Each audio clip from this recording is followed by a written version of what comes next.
Welcome to the Beyond Barriers podcast. If you're an ambitious woman who wants to dominate your career, then you are in the right place. This podcast is co-hosted by Nikki Barua, digital innovator, serial entrepreneur, author, and speaker, and Monica Marquez, ex-Googler, diversity expert, and senior corporate leader. From inspiring stories to cutting-edge strategies, you'll learn how to develop the skill set, mindset, and tool set to get future-ready fast and accelerate your success. Hi, welcome to the Beyond Barriers Habits and Hacks show. Have you ever wondered what makes you truly unique and differentiates you in the marketplace? Well, on today's show, we're going to talk about how you can gain clarity on your unique skills and competencies. So let's start right there. What's the difference between a skill and a competency? Monica, tell us more about that. That's an excellent question. So skills and competencies, the terms are often interchangeably used, but they are not synonymous at all. Skills are very specific and very easily described and defined, but competencies, on the other hand, are much broader. So the main difference between the two is scope. So if you think about it, skills are specific to a task. Well, competencies are a set or a combination of tasks, if that makes sense. So skills along with abilities and knowledge make up competencies. So if we think about competencies in terms of work and business, think about competencies as being the ability to apply a certain combination of skills. So let's take a real life example to kind of like get people to feel this out. Think of a programmer or a computer programmer.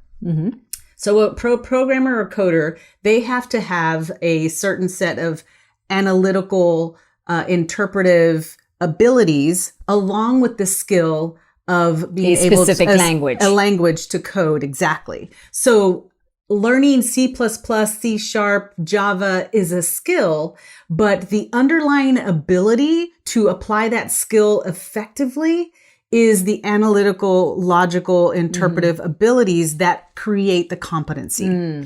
So once you create the competency, then you are able to basically learn any skill. So competencies are really where you want to be able to articulate and hone what those competencies are, because that's where the value comes. It's not just that particular skill. You can learn any skill as long as you've mastered the competencies.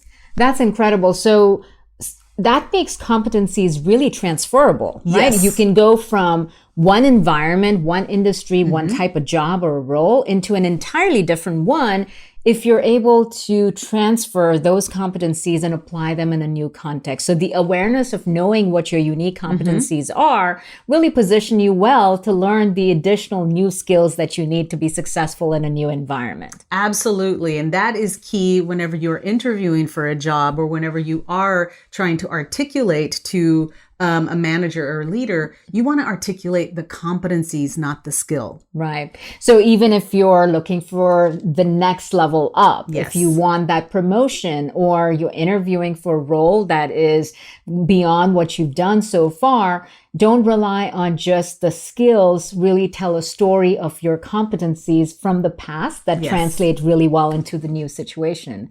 And, oftentimes we have fears and anxieties about something new. So it could be a new role. It could be a new job. It could be quitting your job and starting a new business, right? There's anxiety about, will I be successful in this? What if I fail? Do I have it all figured out? I don't have the experience. What will come out of this? Well, one way to draw confidence, even in a new environment and a new situation, is to think about the parallels in terms of the competencies that are transferable. So I know I can relate. When I quit my job and started my business, there was a level of anxiety about, well, I've never led a company as a CEO before, or I've never built a large global business before. Will I be successful? Right. But what I was able to discover is that in learning and interviewing a lot of very successful entrepreneurs and business owners and CEOs, I was able to discover that what made all of them successful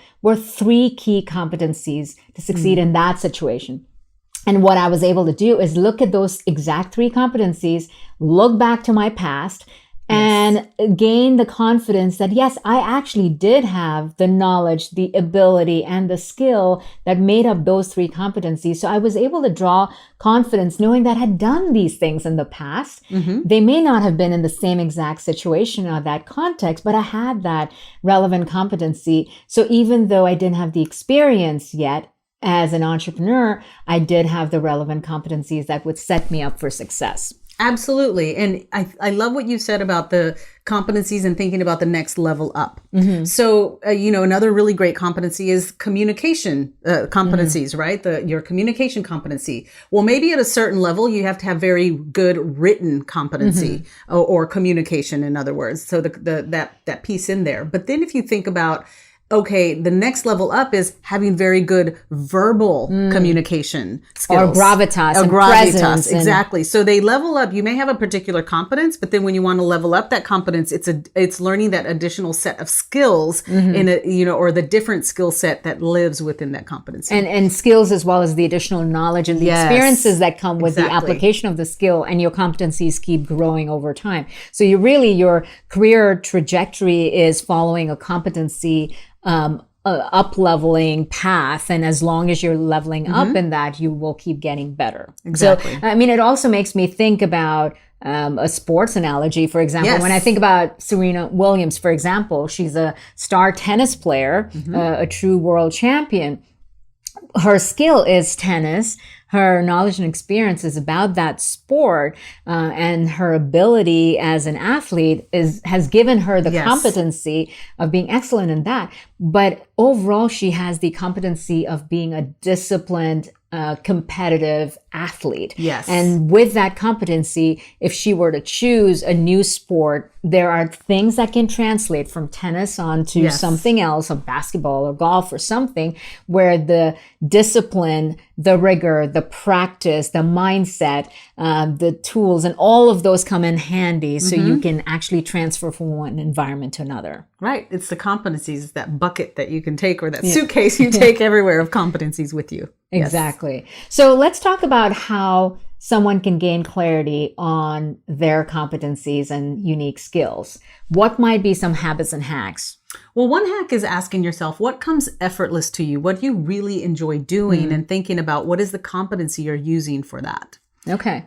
And another could be just thinking about, what do people come to you for? What are you the go-to person for? Mm-hmm. The other area that I find really effective in discovering your unique skill and competency is, what do you enjoy developing? Because whatever it is that you really love honing, chances are that there's a natural fit for you. It's effortless. There's a natural ability. You have the skills, you have the experience, and you want to keep getting better at it. So think about what it is that you enjoy developing. Another might be, what have people complimented you in the past? There's some shared feedback that you've heard from colleagues, from supervisors, or even from friends in the past that say, you're excellent at this.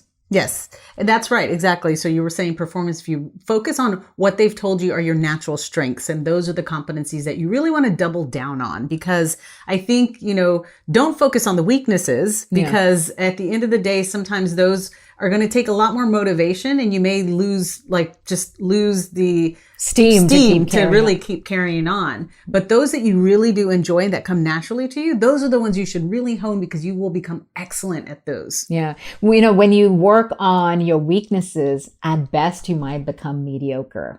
So it's important to remove some of the roadblocks that might be holding you back from success, but recognize that improving your weakness is not going to make you great. It'll make you mediocre. Right. But doubling down on your unique skills and competencies and your strengths will make you great. So that's why recognizing and being aware and gaining clarity and exactly what those things are will set you up for success.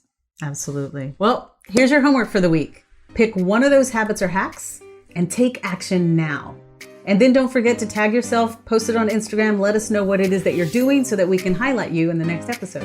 And visit IamBeyondBarriers.com, where you'll find show notes and links to all the resources referenced in this episode. Thanks for listening. There are thousands of podcasts out there, and we are so grateful that you've chosen to listen to ours. Visit IamBeyondBarriers.com, where you'll find show notes and links to all the resources referenced in this episode. And be sure to take the quiz on the website. Your score will tell you where you are, what helps you gain momentum, and what holds you back. You'll also get a free guide with cutting-edge career strategies. We'd also love to hear from you.